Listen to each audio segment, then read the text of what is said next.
ಯಾರಿದ್ದಾರೆ ಕಾಣಿಸ್ತಿದೆ.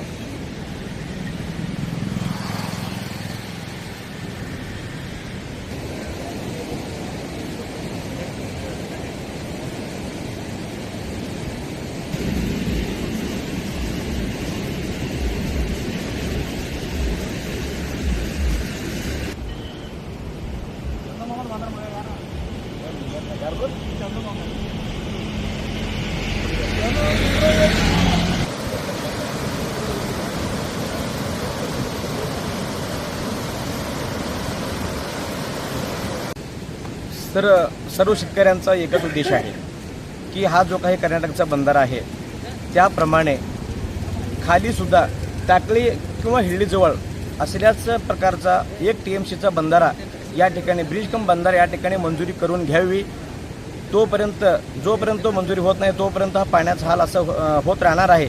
म्हणून पाणी वेस्ट होऊ नये म्हणून या ठिकाणी असलीच बंधारा अजून 2 खाली व्हावं महाराष्ट्रामध्ये, एवढंच मी महाराष्ट्र शासनाने या ठिकाणी विनंती करतो आणि प्रतिनिधींना विनंती करतो. मिळत नाही सर, आता बघा हे उजनीचं पाणी सोडले, तो हा कर्नाटकचा बंधारा 1 TMCचा असल्या कारणाने तो बंधारा खालीपर्यंत पोहोचू शकला नाही. जेवढं पाणी खाली पोचणार होते तेवढं सगळं पाणी ह्या बंधारात अडवून राहिले.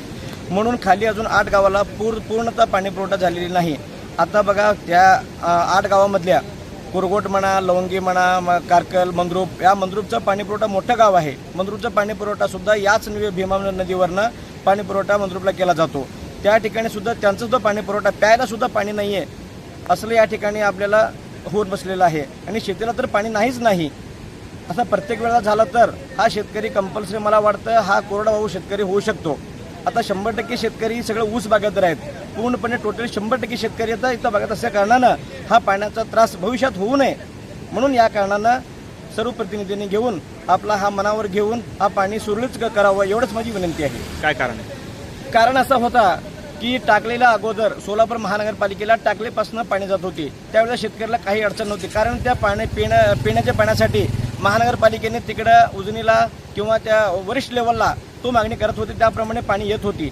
पण आता टाकलीजवळचा जो काही पाणी पुरवठा आहे तो सोलापूरसाठी बंद झालेला आहे. म्हणून भविष्यात आपल्या शेतकऱ्याला 100% हा अडचण येणार आहे. हा उद्भवू नये म्हणून सर्व प्रतिनिधींनी हा मनावर घेऊन हा पाणी पुरवठा सुरळीत करावा एवढंच माझी विनंती आहे.